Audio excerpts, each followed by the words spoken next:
Ito ang latest trendy. Viral at trending ngayon sa mundo ng social media ang di umano'y balitang wala kang karapatang manglait kung ikaw mismo ay kalait-lait. Ito ang mainit na balitang pinuputakti ngayon ng samut-saring komento mula sa marami sa ating mga kababayang Pilipino. At marami nga sa kanila ngayon ang hindi napigilan ang kanilang sarili na maglabas ng kanilang hinaing at komento sa mundo ng social media. Pero bago ang lahat mga ka-trendy, kung hindi pa kayo nakasubscribe sa aking channel, please click subscribe and hit the notification bell para lagi kang updated sa latest trending na balitang i-upload namin. At yun na nga, viral at trending ngayon sa mundo ng social media ang di umano'y balitang halos isang linggo na ang lumipas, ngunit mukhang hindi pa rin humuhupa ang pambabatikos na ipinupugot kay Vice Ganda. Dahil pagkatapos ng pagbanat sa kanya ni Senator Rodante Marcoleta at tawagin nitong walang kwentang tao, muling inulan ng batikos ang komedyante matapos mag-viral ang pahayag ni Bibi Gandang Hari tungkol sa unkabogable star na walang iba kundi si Vice Ganda.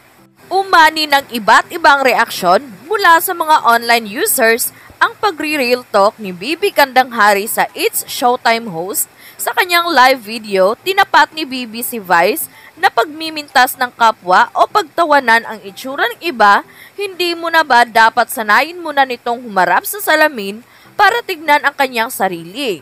Hindi raw kasi angkop sa isang tao ang mangutya ng kanyang kapwa kung hindi rin naman daw ito kagandahan. Ayon kay Bibi, natatakpan lang din umano ng makeup at wig ang mukha ni Vice kaya nagiging presentable ito. Ngunit kung wala ang kanyang mga borloloy, hindi rin daw maganda ang tingin sa kanya ng mga tao, hamon pa ng kapatid ni Senator Robin Padilla. Tignan raw ng madla kung sino ang mas maganda kapag katinanggal na ni Vice ang kanyang wig at mga makeup sa mukha. Matatandaan kamakailan lamang, nag-ugat ang isyu ng dalawa matapos mintasan ni Vice Rustom Padilla on national TV matapos pumutok ang balitang naging transgender ito at nag-enroll sa isang modeling school sa Amerika. Matapos ang ginawang pagtatawa ni Vice Ganda sa buhay at sitwasyon kay former President Rodrigo Roa Duterte, maging ang di umano'y panglalait raw nito sa mukha ni Senator Rodante Marcoleta. Pag-resback ni Rustom Padilla, o mas kilala ngayon na Bibi Gandang Hari, muling nag-viral. Hinamon nito kay Vice Ganda bago siya mamahiya o mangutya ng itsura ng kanyang kapwa, tanggalin raw muna nito ang kanyang makeup at piluka. Di umano'y pamamahiya ni Vice Ganda kay Bibi Gandang Hari on national TV, muling nag-viral. Kaya naman nang lumabas nga ang balitang ito, ay umani agad ng samot-saring komento mula sa marami sa ating mga kababayang Pilipino. At marami nga sa kanila ngayon ang hindi mapigilan ang kanilang hinaing at komento sa mundo ng social media. And they posted, quoted, okay lang yung jet ski joke ni Vice, pero yung mga ginawa niya kay Bibi Gandang Hari ay malinaw na panlalait, lalo pat wala namang kasalanan si Bibi sa kanya. Kahit saan mo ilagay, kahit Rustom Padilla, so gwapo. Kahit Bibi Gandang Hari, maganda pa rin. Matalino si Bibi and fluent in English, kahit pasabihin na mas sikat si Kabayo. Hindi naman maghihirap ang lahi nila Bibi Gandang Hari, mayaman ang mga Padilla. Idol ko yan noon si Rustom, ultimate crush ko siya sa action movie niya. Sobrang gwapo. Yan walang binago sa mukha. Talagang maganda ang combination ng mukha niya noon at Bibi Gandang Hari ngayon. Hindi wig yung buhok niya, original lahat, compare mo kay Vice, ang pangit. Hindi yan magbabago, kabayo na nga ang mukha, kabayo din ang puso. Bastos kahit kailan, Vice na yan, dami pwedeng joke. Kung bakit si Tatay Digong pa na tinuring siya na kaibigan, Tatay Digong greeted him a happy birthday yet sinukli niya binastos. Ang tao na isinakripisyo buhay sa bansa, kaya dapat bigyan ng leksyon yan. Sana gayahin niya si Baby Gandang Hari, very polite and respectful. You are loved, Baby Ganda Hari. I salute you, Baby Gandang Hari.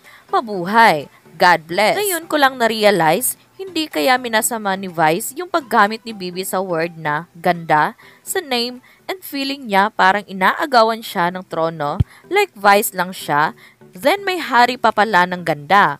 Wala lang, mas insecurity siguro siya kay Bibi, kala niya aagawan siya ng crown ng pagiging most popular Becky dito sa Pinas, kaso thankful pa rin siya kasi babae nga naman si Bibi at pang Hollywood ang kalidad niya. Paano kasi? Akala niya sobrang sikat na siya, di niya iniisip kung oras na malaos na siya, anong mararamdaman niya. Paano kung ibabalik sa kanya yung mga pang-insulto niya sa ibang tao, sa bagay di niya mararamdaman sa puso niya ang pang-insulto dahil hindi puso ng tao nakakabit sa kanya, kundi pusong kabayo. End quote. Kung matatandaan kamakailan lamang, simula noong July 1, 2023, ay hindi na naipalabas ang It's Showtime sa TV5, ngunit sa kabila nito ay nakahanap naman sila ng bagong tahanan at mapapanood na sila sa GTV. Kaya sa isang segment nila noon sa kanilang programa na Rampanalo, dito nga ay napansin umano ng madla na tila nagpaparinig si Vice sa TV5, pinili nga noon ni Vice ang number 7. Tanong ni Tiang Ami kay Vice, sino kaya ang magiging kapartner niya, Meme? Sagot naman ng Unkaboggable Star, ang magandang kapartner ng 7 ay number 2. Maaari na ngang pagkakataon na napuna ng madla si Vice tungkol sa gawain niyang ito. Ngunit ano na naman ang kanyang ginawa ng Unkaboggable Star at bakit tila nabawasan ng 1 million ang kanyang mga followers?